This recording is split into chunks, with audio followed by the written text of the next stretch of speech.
Ladies and gentlemen, thank you for joining us today. We're going to talk about the anatomy of a website that gets leads. Websites are pretty important when it comes to turning your target market into customers. Lately, we've been talking a lot about ways to get people to come to your website, and honestly, it's been pretty good stuff. However, what do you plan to do with those visitors once they're on your website?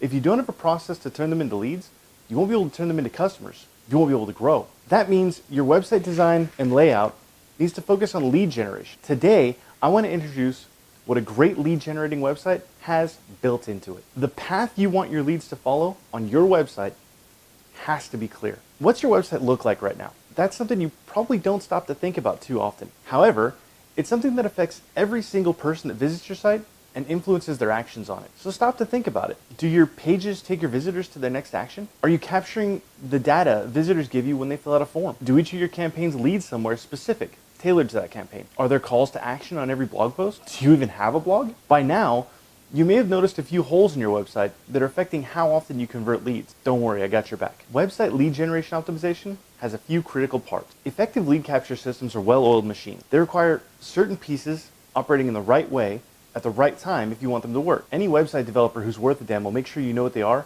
when they build your site. In fact, the only reason they wouldn't build them into your site is because you decline the extra cost. Today, whether those tools are built into your site or not, I'm going to go over them with you. If you're a brand new company looking to build a great lead list, this is going to make your life a lot easier. If you've been in business for a while and you just want to make sure that your website is doing everything it's supposed to, this is the right place for you too. Here's everything you need to know about the components of a website that's optimized for lead generation. Lead capture form. Okay, for starters, you have to have a form to capture your leads. You know, when you've done a good enough job with your content that they want to give you their information, that opt-in is critical. When people volunteer to give you their information, they're interested in what you do. That means they're more likely to become customers later. By adding lead forms directly to your website, you make it easy for your site visitors to become your leads. Everything from newsletter signups to contact forms to demo requests can be added. If you're using a CMS like WordPress or Joomla or Drupal, you should be able to add these forms with ease. It's most common to add these forms to a landing page.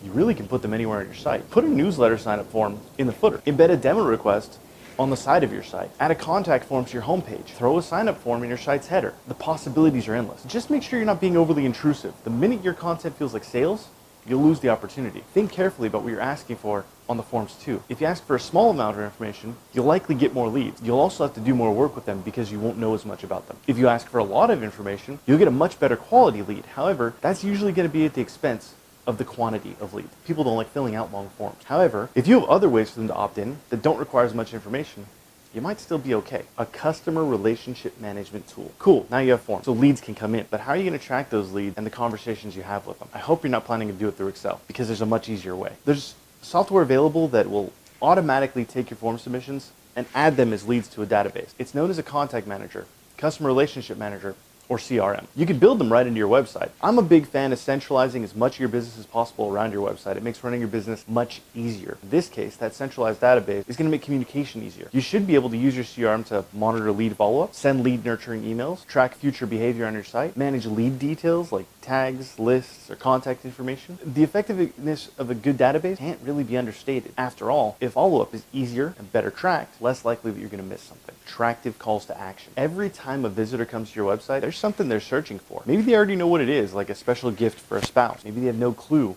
and they need a little help figuring it out. It's your job to help guide them through the process either way. That needs calls to action, or CTAs. Think about it. Your website exists to make people aware of your brand and move them towards a purchase. CTAs are the road signs that give them directions. They help keep visitors from getting overwhelmed or lost. That's how you turn your homepage and the rest of your site into a lead farm. You're going to need more than one CTA though. There are all kinds of visitors who will be in different phases of the buying process, and you got to be able to speak to all of them. Just make sure you have a primary CTA. It should be easy to see, stand apart, and it should take people to the number one action you want them to do when they get to your site. Think of it as the buy now button. I know you don't always want them to buy something.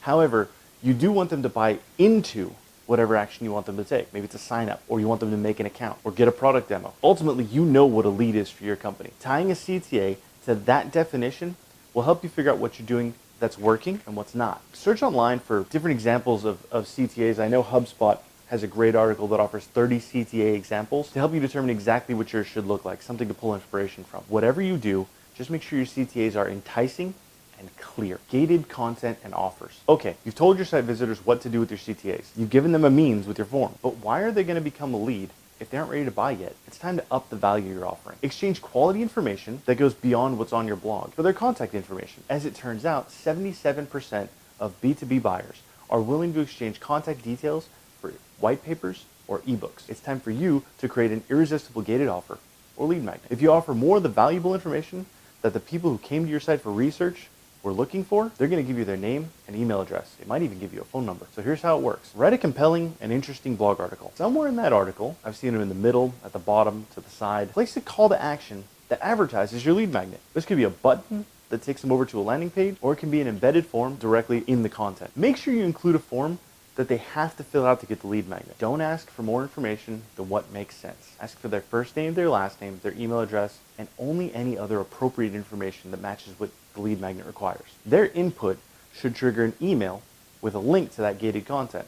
This ensures they give you a correct email address and that they're looking for your response. Remember, your gated content can be anything at all of value. Ebooks, white papers, webinars, discounts, memberships, product demos, free trials. As long as it's related to both the content that brought them there and the product you offer, you'll gather quality leads from it. Pop-up forms. You know what I'm talking about. You're visiting a website when suddenly, possibly based on an action, the screen is overtaken by a form offering a sign-up. Sometimes it's irritating. Sometimes they offer something you want. Now, you might have a negative gut reaction to the phrase pop-up. After all, they've been the source of frustration for many a website visitor in the past. However, if you use them in a user-friendly way, they can be really effective. Here's what you need to make sure that every single pop-up does. Offer value to your visitor. It needs to appear in a natural way. Either time it well or cause it to be triggered by an action on the site. Make sure its appearance isn't jarring. That includes the animations you use to reveal the pop-up form. Use human language. Don't sound like a computer or a sales pitch. Make it actionable, something they can do right now. And do not, for the love of God, screw up a mobile experience. Choose your pages and posts carefully too. You might not want the same pop-up on every single page. You also may not want the same kind of pop-up on every page. Yes, there are different kinds. For starters, there's modal pop-ups. When most people think of a pop-up, this is what comes to mind. Typically, the screen's overlaid with the pop-up, the information, and the form. It takes all the attention off the current content and puts it onto that call to action that the pop-up contains. They usually appear after a set time, a set scroll distance, or on an exit action, known as an exit intent. Welcome mats. These pop-ups are usually found at the top of the page and slide in instead of pop up. They overtake the screen in the same way that a modal does, often as a full-size image with a call to action, and they usually appear within a second or two of arriving on the page. Top banners. Like welcome mats, you'll usually see these immediately when visiting a page. They slide in from the top in the same way that a welcome mat does, but they usually only take up a small portion of the top of your browser. There's also a variation that appears at the bottom of the page, a bottom banner, that may appear after a certain scroll distance. Slide-ins. Slide-ins are usually a smaller size than the rest of the page. Normally triggered by a scroll distance, a slide-in will appear from one side of the page and occupy a corner of the window. These primarily work due to the animation that accompanies them. They're a great place for a call to action that includes a video. Remember that pop-ups should be well thought out before deploying them. Test them as much as possible to make sure they're not overly intrusive, yet attract the attention of your site visitors. Try to include calls to action that were designed specifically for the pop-up, rather than trying to stuff a mid-page or end-page call to action into the pop-up. An intuitive layout. If your site visitors can't figure out how to make your website work, they're gone. I can't say I blame them. Your goal of making visitors into leads is much easier when they can actually navigate your site. Think about the way your site designed. The color, the layout, the white space, fonts, and the other elements that support the site are used to communicate. Put a strong focus on the design and layout of your most important pages, making sure they're focused on lead generation. That means you need to guide your visitors' path through your site. Here's something to consider. Website visitors tend to view every page in an F pattern, starting in the upper right. There's an eye tracking study that proves it, but they move from upper right to upper left and then back down the F. Place key elements along the F pattern in the order you want visitors to see them. Start with the logo and company name in the top left, the menu in the top right, and a call to action right about that mid-row. While that layout's just a suggestion, following the idea of using the F pattern will guarantee that your site visitors see what you want them to. A frequently updated blog. You know you need a blog and its many benefits. We talk about it all the time. Now you can add another benefit, drawing in visitors to convert to leads. Blogs are great for SEO, which inevitably brings traffic. Each one is also another chance to convert a visitor into a lead. Plus, they tend to compound the results, so you get the benefits for a long time. One of our most popular posts was written 4 years ago. But don't hit publish on your next blog and expect the leads just to roll in. You'll need to use one of the awesome calls to action we talked about earlier. There needs to be one on every blog post you produce. You're going to want to write content that's related to what you do and to your gated content. Attach a CTA that's relevant to the content you wrote. Even better if the CTA is unique to the content you created, speaking directly to the reason those visitors came to your site. Just make sure every blog post contains a related CTA, otherwise you don't stand a chance.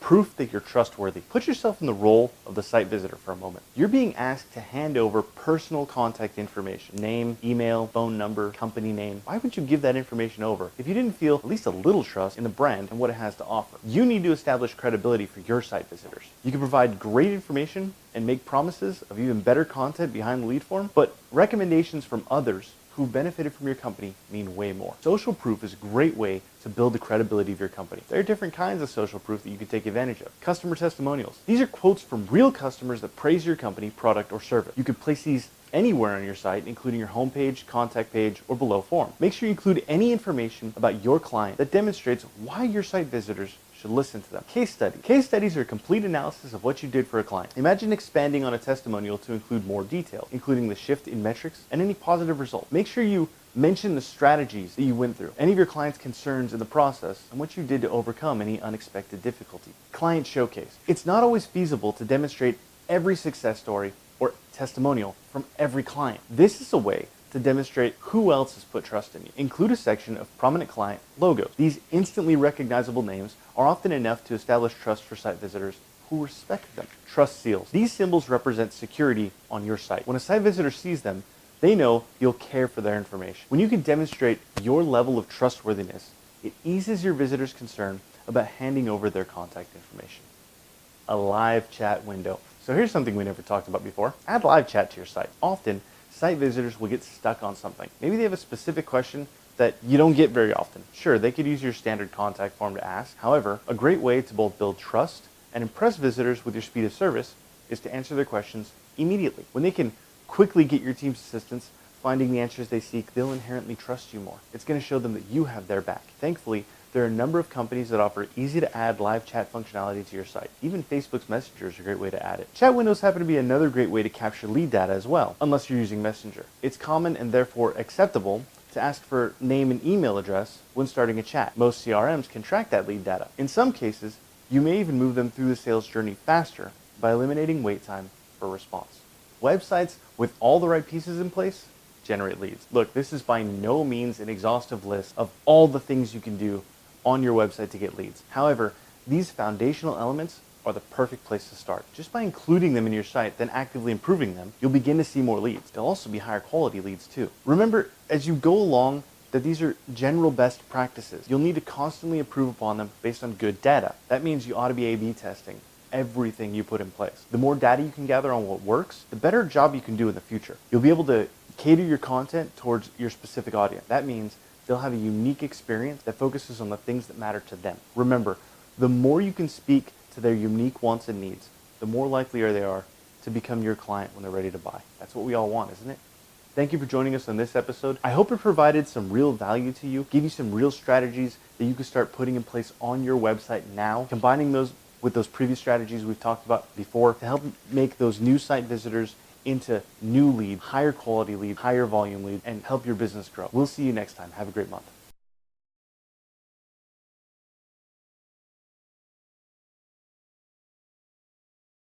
Wait, don't go anywhere yet. While I have you, I want to introduce to you our new website checklist. This is something that we utilize for every website that we build for a client. We make sure that all the right pieces are in place, that the site is built with lead generation in mind, so that our clients can immediately start utilizing their site to gather leads. If you are putting your website into play now, if you are building a new one, if you are rebuilding your existing one, you need to go through this checklist as you build to make sure that you have all the pieces in place. It doesn't just cover the lead generation systems we talked about, but it also covers some of the basics of building a website that you're going to need to have in place as well. It's a real simple download. All you have to do, fill out the form, first name, last name, email address, and we will email you this checklist and you'll be able to utilize it right away on your brand new website or on your website rebuild. I encourage you to fill out the form, download the checklist, put it in play now so that this iteration of your website, whether it's a brand new website or a rebuild, will start bringing you in the leads that you're looking for immediately. Have a great month, guys.